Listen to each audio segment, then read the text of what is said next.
고린도전서 9장 1절에서 10절까지의 말씀을 제가 봉독하겠습니다.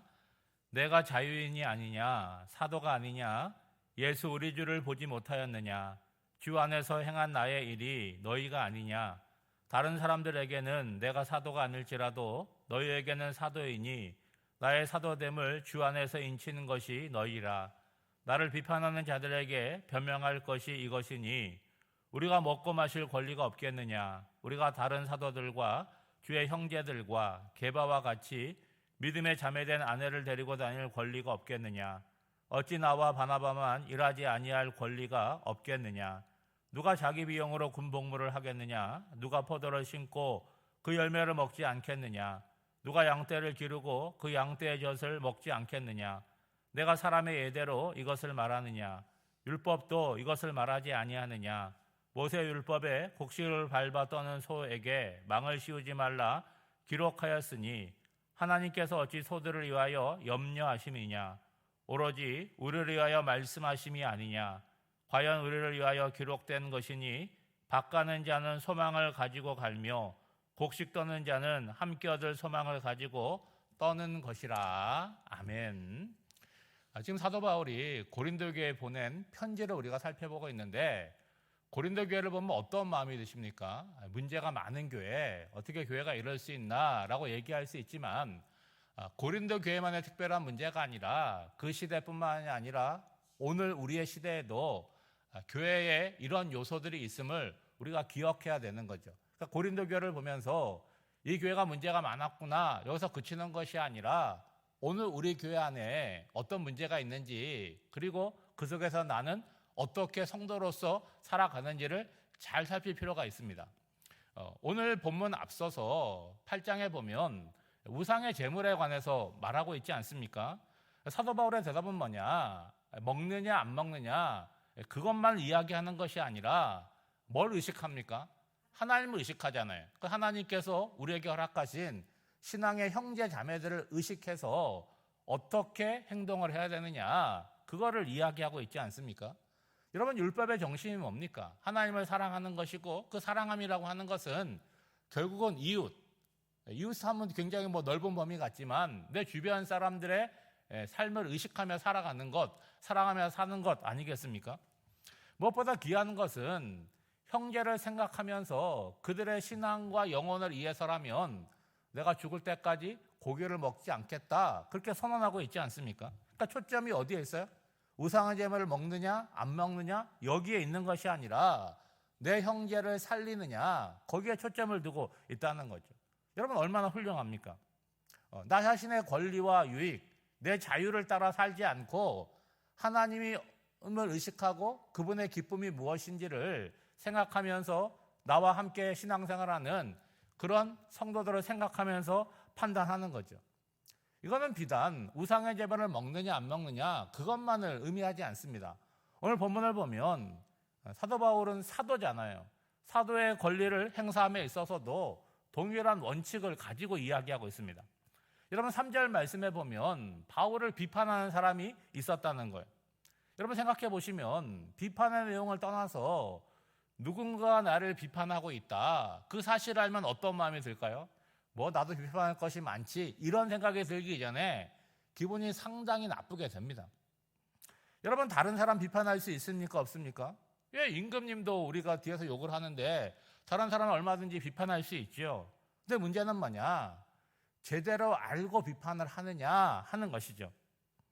여러분, 참 어렵지만 누군가에 대해서 사랑과 애정을 담아서 그분이 다 좋은데 이런 것만 좀 바꾸면 좋겠다, 그런 비판이라면 어떨지 모르겠지만 대부분의 비판들은 어때요? 어떤 객관적인 사실에 머물러 있지 않고 중립적이지도 않고 단순히 한쪽으로 기울어 있을 때가 많이 있다는 거예요.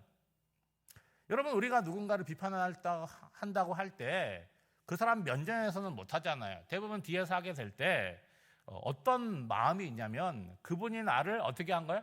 기분 나쁘게 했거나 내 마음을 상하게 했거나 별로 그 사람에게 좋은 감정이 없을 때였다는 거예요. 그래서 내가 먼저 비판을 시작하지 않는다고 할지라도 누가 먼저 그 사람 이야기를 꺼내서 좀 부정적으로 얘기하면 거기에 내가 어떻게 하는 거예요? 동조하고 함께 거기에 합세할 때가 많은 거죠. 여러분, 오늘 바울이 변호하는 것처럼 목적은 오직 한 가지라는 거예요.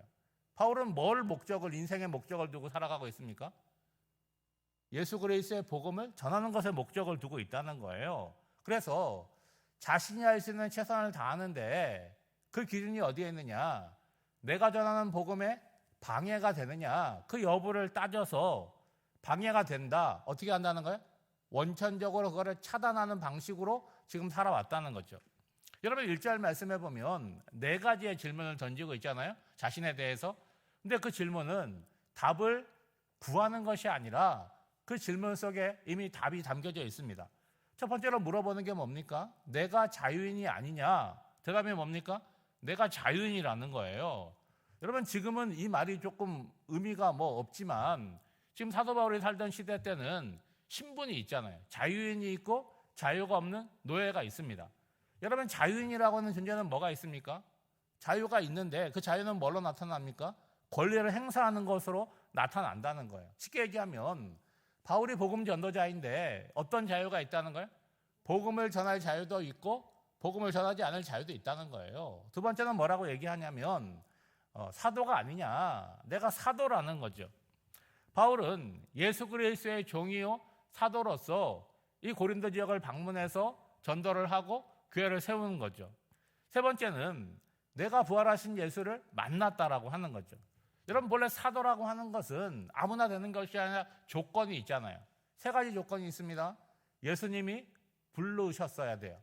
예수님과 함께 3년의 공생애를 함께 지냈어야 돼요.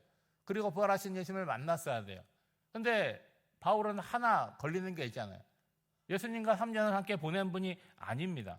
그러니까 이 조건을 이렇게 다 해당되는 사람은 11명밖에 없는 거죠. 하지만 바울은 자신이 사도라는 것을 스스로 늘 강조하고 있습니다. 그리고 4번째는 주 안에서 행한 일을 너희가 알고 있다는 거죠.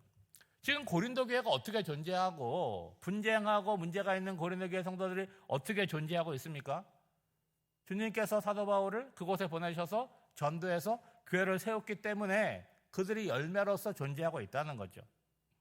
아마도 고린도 교회 안에 있는 성도들 가운데 사도 바울의 사도권에 대해서 이러쿵저러쿵 말이 있었던 것으로 보입니다. 그런 그들에게 바울은 단호하게 말하지 않습니까? 내가 다른 사람들에게는 사도가 아닐 수 있지만 오늘 고린도 교회 성도된 너희들에게는 내가 사도이지 않느냐라는 얘기를 하는 거죠. 뭘 보면 알 수 있어요? 너희들이 어떻게 오늘 예수를 믿고 살아가느냐? 어떻게 고린도 교회라는 공동체가 있느냐? 에? 하나님께서 나를 통해서 너희들을 믿게 한 것 아니냐라는 이야기를 하는 거죠. 이어서 바울은 사도의 권리에 대해서 이야기하고 있습니다. 먹고 마실 권리가 있다는 것은 여러분 사도로서 주의 일을 감당하고 교회를 섬기게 될 때 교회와 성도들이 그의 사역을 위해서 먹고 사는 문제를 책임져 주는 것을 이야기하고 있는 거죠. 여러분 5절 말씀에 보면 대표적인 사람이 누굽니까? 베드로예요. 베드로뿐만이 아니라 그 시대의 모든 전도자들은 어떻게 행동을 했느냐? 결혼한 배우자를 데리고 다니면서 사역을 했다는 거예요. 그러니까 사도 바울은 자기에게도 그런 권리가 있음을 이야기하는 거죠. 근데 바울은 어떻게 하고 있어요? 홀로 다니고 있고 게다가 자기 손으로 뭐 합니까? 텐트를 만들어서 돈을 벌어서 사역을 하고 있음을 이야기하고 있는 거죠. 여러분 바울이 자기 얘기를 하는 것이 쉽겠습니까? 왜 이런 얘기를 하는 거죠? 너희들 내 형편을 알고 좀 나를 도와주고 후원해 달라 이런 이야기를 하는 것이 아니잖아요. 바울이 고린도 지역에 처음 들어왔을 때 아덴이라고 하는 곳에서 복음 전하는 것을 실패하고 고린도 지역에 들어왔습니다. 그리고 여기서 누구를 만나냐면 브르스길라와 아굴라를 만나서 함께 텐트를 만드는 일을 하고 거기서 비용을 충당해서 고린도 지역을 전도하고 교회를 세웠어요.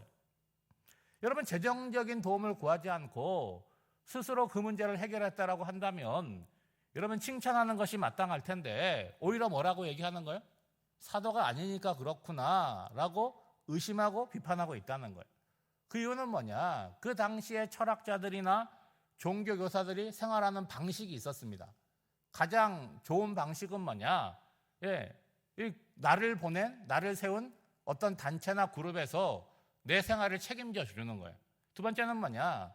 어느 지역에서 사역을 하게 될 때 그 지역에 이렇게 부유한 분이 있지 않겠습니까? 그 사람이 후원자가 되어서 그 집에서 먹고 살면서 그 사역을 하는 거예요. 세 번째는 뭐냐? 구걸하는 겁니다. 이 사람 저 사람한테 돈을 요구받는 거예요. 네 번째는 뭐냐? 자기 손으로 뭔가를 일을 해가지고 돈을 버는 건데, 그런 일들을 하는 사람 중에 가장 부끄럽게 여기는 방법이 뭐냐?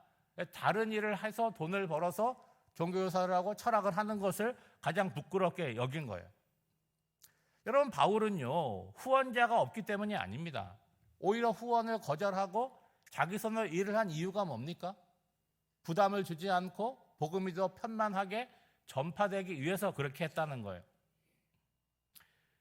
여러분, 바울은요, 이제 인간적인 이치와 율법을 예로 들어서 묻습니다. 여러분, 군복무를 하는데 돈을 내고 군복무하는 사람은 없잖아요. 여러분, 자녀들 군대 가면 어떻게 합니까? 돈 들어가는 게 없어요. 입을 옷 다 주고 먹여주고 재워주고, 요즘은 월급도 많이 주더라고요. 당연한 거 아닙니까? 내가 원해서 간 게 아니라 나라의 부름을 받아서 갔기 때문에 그렇죠. 여러분, 포도를 심으면 어떤 소망이 있습니까?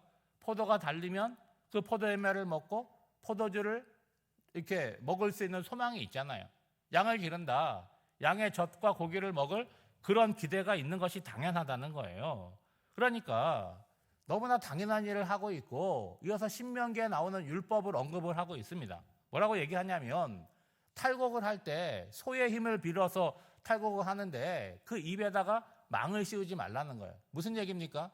소가 탈곡하는 수고를 하니까 그 땅에 떨어진 곡식을 먹을 수 있도록 허락해 주는 것, 그걸 얘기하는 거죠. 여러분, 인간의 이치도 그렇고 하나님께서 율법을 통해서 말씀하시는 것도 마찬가지로 수고에는 항상 뭐가 따른다는 거예요? 그거에 합당한 대가를 주는 것을 따른다라고 얘기를 하는 거죠.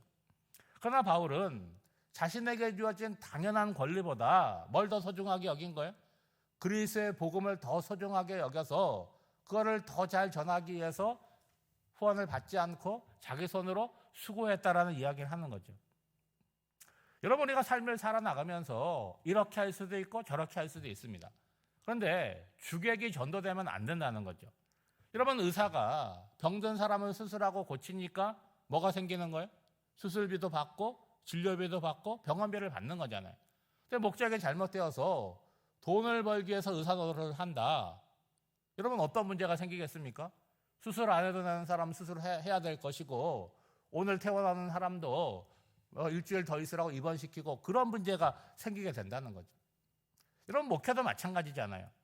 교회에서 목회자를 불러서 목회에 전념하라고 그들의 생활을 책임지는 거예요. 근데 반대로 목회자가 되었는데 먹고 살기 위해서 그 일을 한다. 그거는 주객이 전도되었다라고 얘기할 수 있겠죠. 제가 부교육자로 교회를 섬길 때 목사님이 늘 그런 얘기를 하였습니다. 내가 너희를 감독하는 것이 아니다. 너희의 감독자, 나의 감독자는 하나님뿐이시다라고 말씀하셨어요. 그 말씀을 제가 마음에 새겼습니다. 여러분, 그렇잖아요. 한두 사람도 아닌데 그 사람 다 눈치 보고 살면 어떻게 살겠습니까? 그런데 하나님께서 나의 감독자다. 그분 앞에서 내 삶을 살아가야 된다. 그러면 여러분, 그거 하나 확실하게 하면 아무런 문제가 없는 거죠. 우리가 인생을 살아가면서 사람들의 관계 속에 살아가지 않습니까? 그러면 말하지 않아도 아무개에 대한 판단을 내가 가지고 있습니다. 그런데 여러분, 그 판단이 늘 긍정적일 수 없잖아요. 어떤 사람에 대해서 부정적인 판단을 가질 수 있는데 거기서 마음속에서 멈춰야지, 그것이 그 사람을 미워하거나 부정적으로 다른 사람에게 전파하는 그런 잘못된 방식으로 발전하면 안 된다라고 하는 거죠. 오늘 한날도 사도 바울의 이 마음을 본받아서 우리가 누구 앞에 살아가는 것입니까? 하나님 앞에서 살아가는 거잖아요. 그 하나님 앞에 살아간다는 것은 다른 사람의 허물이 보일 때 그 허물을 통해서 뭘 보는 것입니까? 나 자신에게도 그런 문제가 없는지를 살펴보는 것이죠.